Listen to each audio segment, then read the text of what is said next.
Hello, welcome to another edition of Cooking with Quarantine with the Bond family. We haven't been putting up many videos. We recorded a whole bunch of cooking videos and then I never edited them. So I'm finally getting around to editing them. Today we have for you a baked Dijon salmon. It's a recipe that my sister-in-law, Mark's sister, gave me, and I'm not sure where she got it from. So if anybody has seen this recipe before, put the link below in the comments if you know where this recipe came from. And when she used to make this recipe for me, I thought it was so gourmet and so delicious.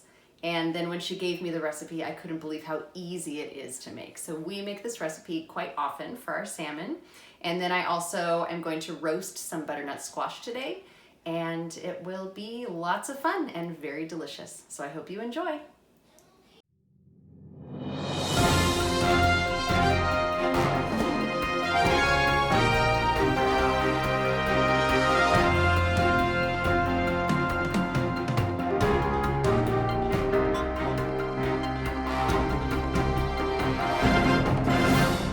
We're going to start off this recipe by tackling this butternut squash. Roasted butternut squash is one of my favorite things in the whole world, and I decided that the sweet flavor of it would go really well with the salmon dish that we're making today.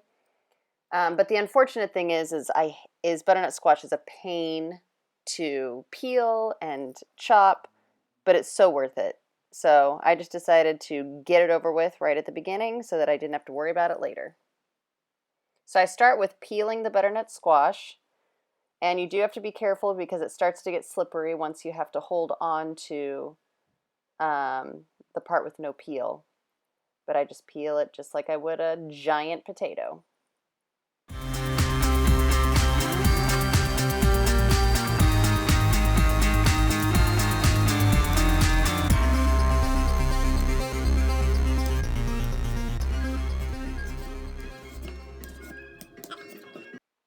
All right, I'm chopping the butternut squash today because I have not taught the children how to do this yet. It is such a pain.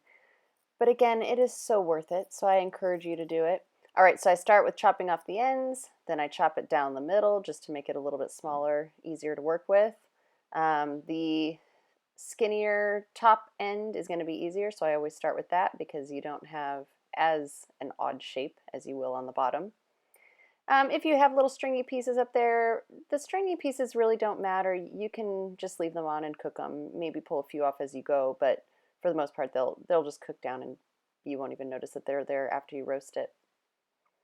And so now I really don't have a solid method for this. I'm literally just chopping it randomly, trying to get it into smaller pieces. My goal is to get these into long strips, kind of like French fries. So they'll be kind of like butternut squash fries today. Sometimes I do wedges when I'm roasting, and either way, it's always tasty and it really doesn't matter.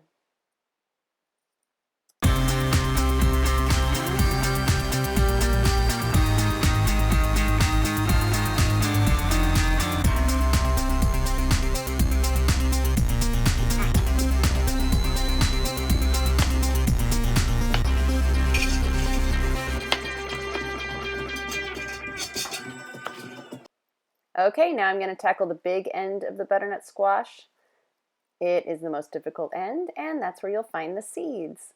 So I always just grab a spoon and scrape all the seeds out into my little compost container. And then once you get all those seeds out, you can just start chopping it. And again, you're going to just sort of chop it the best you can because this side is going to be the most awkward side to chop.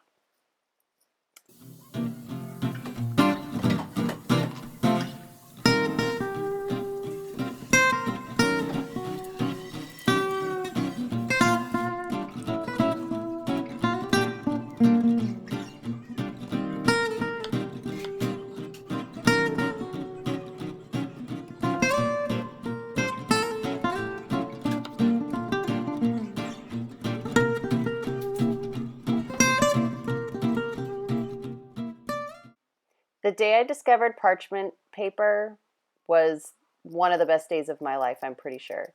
It is amazing. I use it so often in cooking. Instead of trying to oil up a pan and then still have things stick to the bottom of it, parchment paper is so great for baking. So what I'm doing is I just cut out a sheet that's the size of my cookie sheet for the most part. I don't need to oil it at this point because I'm going to put oil on all the squash in just a minute. Right now I'm lining them all up just to make sure that they'll all fit on the pan. Recipes always recommend when you're roasting things like this that you put it in a single layer. I put it in a single layer for the most part, but if things are butting up next to each other and maybe overlapping a little, I don't worry about it too much. They still taste good at the end, and that's what matters. Okay, now I'm drizzling on some oil. You can use either avocado oil or olive oil. And then I'm seasoning it with salt and pepper. And then I'll also add some thyme.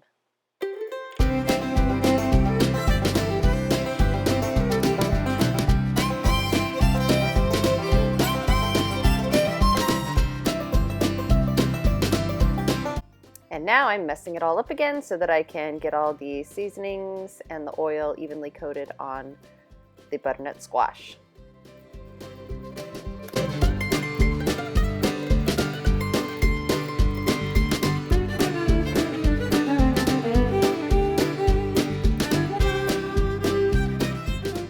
Okay, now we're going to move on to the salmon, and we're going to start with the dry ingredients, the oatmeal, pecans, and parsley. And before you get started on that, you actually do want to preheat the oven to 400 degrees, which will work for both the butternut squash and the salmon.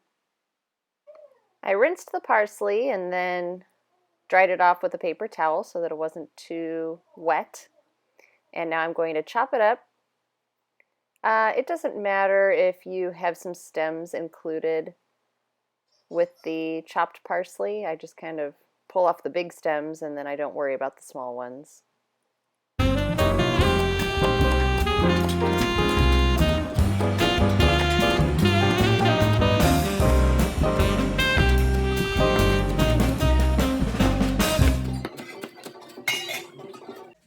If you're using oatmeal, then you'll want to measure it and add it to either a blender or food processor. I used my Vitamix this time, which actually ended up not being my favorite, but so I would probably use the food processor next time. And the reason I want to chop it up is because oatmeal's kind of big. If you end up using dried breadcrumbs or almond meal, you can skip this step. And please enjoy my son's lovely videography in this portion. After you add the oatmeal, then you can add the pecans. If you're putting the pecans in the food processor or blender, then that means you will not have to chop them yourself. And then you can also add the parsley, which means that I probably didn't need to chop the parsley to begin with.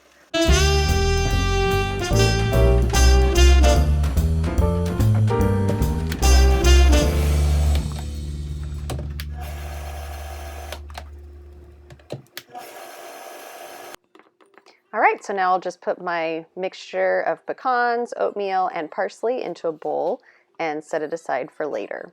Now I'm going to start working on my wet ingredients. All right, so I'm going to start out with 4 tablespoons of butter, and then I'm going to melt it in my special melting pot that I have on the stove, and you can melt it at about medium or medium-low, depending on how hot your stove gets. And then I'm just going to add all the other ingredients to this pot and melt them all together.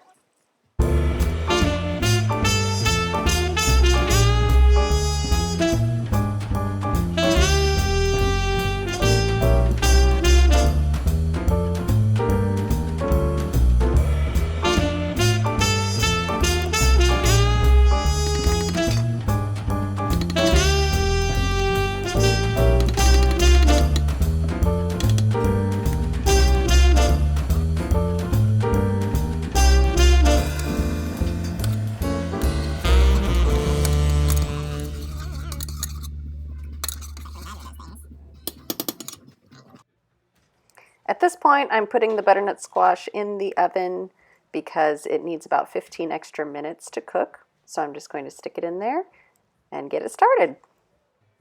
Looks like my wet ingredients are melted and mixed together well. So it is about time to start prepping the salmon.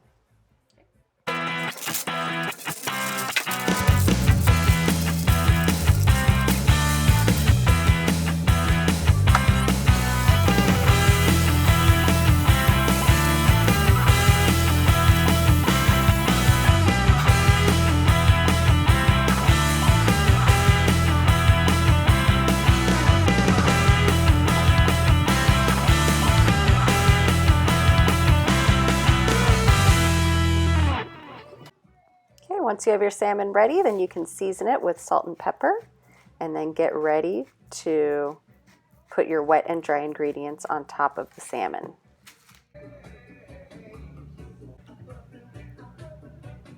The first time we made this video, Ian did the salmon for us, but I did not record the whole process. And so this time, Wesley is going to show you. This is another night with different salmon, but same process.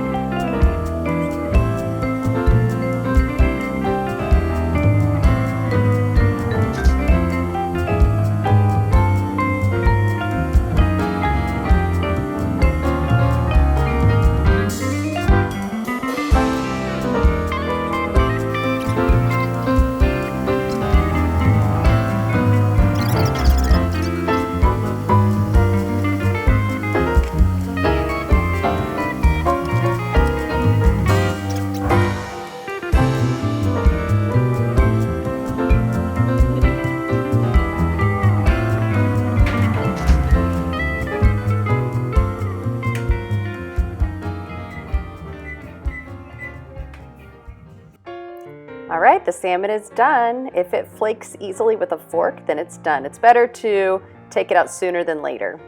And then I'm leaving my butternut squash in for a second so I can broil the top and make it a little extra crispy.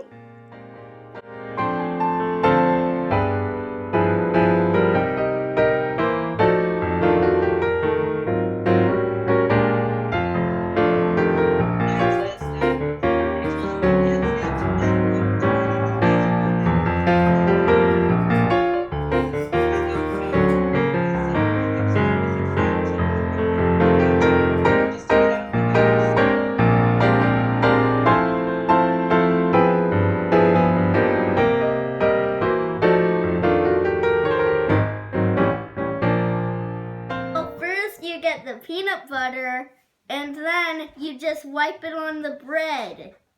Do you need to get bread? Yes. What do you do next?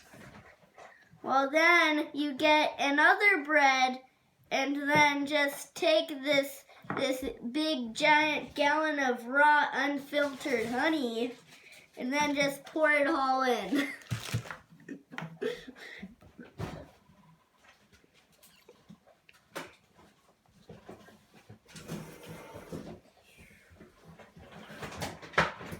That's 1 gallon of honey. Okay. Precisely. And then you just flip it. Okay, go ahead. Finish. Oh, yeah. You don't have to spread out your honey at all?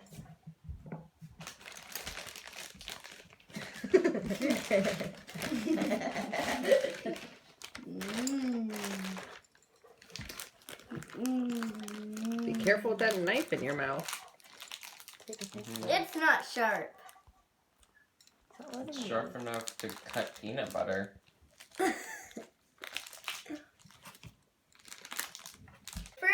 Then the last step is to eat it.